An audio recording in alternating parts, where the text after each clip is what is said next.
भारतीय संविधान के अनुच्छेद 14, 15 और 16 हर भारतीय नागरिक को उसके रंग, जाति, धर्म और लिंग के ऊपर हर क्षेत्र में बराबरी प्रदान कराते हैं। पर आज का हमारा मुख्य ध्यान होगा अनुच्छेद 16 के ऊपर, जो कि भारत के हर नागरिक को सार्वजनिक रोजगार के क्षेत्र में बराबरी के अवसर प्रदान कराने की बात करता है और सरकार को धर्म, जाति, लिंग, रंग और जन्म के स्थान के आधार पर भेदभाव करने से रोकता है।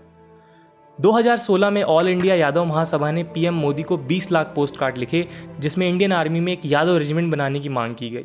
2019 लोकसभा चुनाव में समाजवादी पार्टी ने अपनी मैनिफेस्टो में भारतीय सेना में अहिर रेजिमेंट को जोड़ने का वादा किया। और ये मांगें 2016 में पहली बार नहीं उठी। समय समय पर राजनीतिक दलों ने अपनी राजनीतिक फायदों के लिए सेना और जाति को जोड़ा है। पर ये जाति आधारित रेजिमेंट्स की मांग का आधार क्या है? आधार हमारी सेना के अंदर ही है। भारतीय सेना में कई ऐसी इन्फेंट्री रेजिमेंट्स हैं जो समुदाय या स्थान विशेष के आधार पर बटी हुई हैं, जैसे कि Rajput regiment, Jat regiment, Dogra, Rajputana rifles, Maratha light infantry, Madras, Mahar, Gurkha, Bihar, Kumaon, Assam, Ladakh scouts. आपकी चेतना के इस जानकारी से मिलाव के बाद हो सकता है आपके दिमाग में कई सारे सवाल उठे हों, और आज हम उन्हीं सवालों के जवाब को ढूंढने की कोशिश करेंगे और साथ ही साथ भारतीय सेना में इस व्यवस्था के इतिहास पर भी प्रकाश डालेंगे।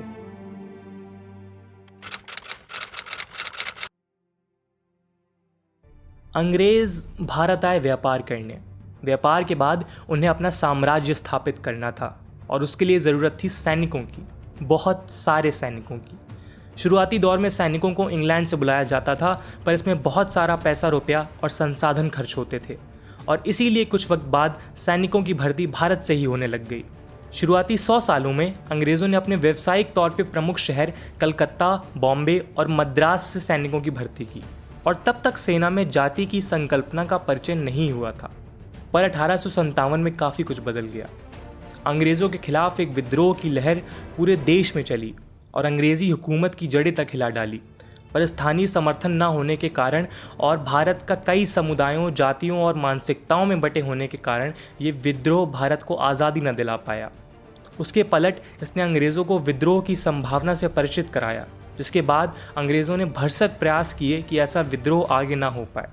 इस विद्रोह में बंगाल की सेना की कई टुकड़ियों ने भाग लिया और इस बात को देखते हुए अंग्रेज़ों ने बंगाल के साथ साथ दक्षिण के कुछ हिस्सों में सेना की भर्ती को कम किया।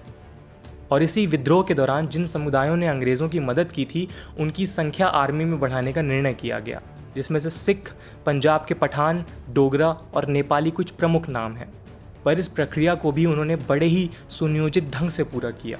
बांटो और राज करो मानसिकता को लगाते हुए उन्होंने समुदायों को मार्शियल और नॉन मार्शियल ग्रुप्स में बांट दिया, क्योंकि अंग्रेज़ों के अनुसार शौर्य, पराक्रम और साहस किसी व्यक्ति विशेष की गुणवत्ता नहीं, बल्कि एक समुदाय की पहचान है। नॉन मार्शियल वो समुदाय थे जिनके अंदर अंग्रेज़ों के अनुसार पराक्रम और साहस की कमी थी। वहीं दूसरी तरफ मार्शियल वो समुदाय जो अच्छे लीडर और ईमानदार सैनिक बन सकते थे, जैसे कि राजपूत, गोरखा, सिख, डोगरा, पठान, बलूची इत्यादि। पर यह सिर्फ अंग्रेज़ों की एक चाल थी और भारतीय सैनिकों में एक सांप्रदायिक खाई पैदा करने की कोशिश। और इसका सबूत ये है कि अंग्रेज़ों ने खुद कभी इस नीति का सख्ती के साथ पालन नहीं किया। अंग्रेज़ों ने अपनी ज़रूरत के अनुसार रेजिमेंट्स बनाई और उन्हें ख़त्म किया, जैसे कि 1st और 3rd ब्राह्मण इन्फेंट्री, जिसे 1903 में बनाया गया और प्रथम विश्व युद्ध में हिस्सा लेने के लिए भी भेजा गया और उसके बाद इसे भंग कर दिया गया। इसी तरह द्वितीय विश्व युद्ध के दौरान भी एक चमार रेजिमेंट को बनाया गया, जिसने अपनी सर्विसेज बर्मा में दी और उसके बाद उसे भंग कर दिया गया। आज़ादी के बाद भी इन मौजूदा क्षेत्र और जाति आधारित भर्ती को जारी रखने का निर्णय लिया गया, पर इस व्यवस्था में कोई और नई जाति या समुदाय को ना जोड़ा जाए, ये बात भी कही गई। इन 70 सालों में लगभग 4 कमेटियां बनी जिसने इस भर्ती की प्रक्रिया पे जांच की, पर कोई भी सफलतापूर्वक इसके खिलाफ कोई फैसला देने में नाकाम रहा। दिसंबर 2016 में तब के रक्षा मंत्री मनोहर पार्रिकर ने लोकसभा में इसी मुद्दे पे उठे एक सवाल के जवाब को देते हुए कहा कि भारतीय सेना में मौजूद सभी रेजिमेंट को इस ढंग के साथ रखा गया है कि उनके लड़ने की क्षमता और साथ काम करने की काबिलियत को और बेहतर किया जा सके। और इस बात को समय समय पे भारतीय सेना ने साबित किया है और फिलहाल भारतीय सेना में मौजूद किसी भी रेजिमेंट को भंग करने का कोई प्रस्ताव नहीं आया है। चुनाव और नागरिकों के अलावा इस मुद्दे को हवा तब मिलती है जब बात होती है प्रेसिडेंट्स बॉडीगार्ड की। ये एक हाउस होल्ड कैवलरी रेजिमेंट है जिसका मुख्य उद्देश्य भारत के राष्ट्रपति की रक्षा करना है, और ये रेजिमेंट भारत की सबसे एलीट और सीनियर मोस्ट रेजिमेंट मानी जाती है। इस बात को जान के आपको हैरानी होगी कि इस वक्त भारत की सबसे एलीट आर्मी रेजिमेंट की भर्ती सिर्फ 3 जातियों के लोगों के बीच होती है: हिंदू जाट, सिख जाट और राजपूत। जो लोग इस व्यवस्था के खिलाफ बोलते हैं उनकी कुछ निम्न कथित बातें हैं। पहली, ये व्यवस्था समानता के अधिकार के खिलाफ है।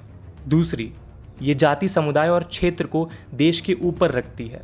तीसरी, कि जिस एकता का हवाला देके लोग इसका समर्थन करते हैं वो एकता जातिकृत एकता है, और ऐसी व्यवस्था का भारतीय सेना की भर्ती और स्वयं भारतीय सेना में होना अनुच्छेद 16, 15 और 14 के खिलाफ है।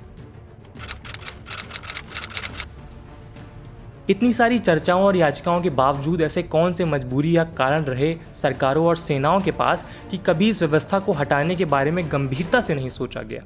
सेना के अनुसार ये जाति और क्षेत्र आधारित भर्तियां सिर्फ इन्फेंट्री रेजिमेंट्स में होती हैं, जिनका काम दुश्मनों के साथ सीधी लड़ाई लड़ना होता है, और उसके लिए सैनिकों का आपस में तालमेल बनाए रखना बहुत ज़रूरी है। और ये बात इतिहास के कई युद्धों में साबित हुई है। तो फिर इस सफल व्यवस्था को बदलने की क्या ज़रूरत है?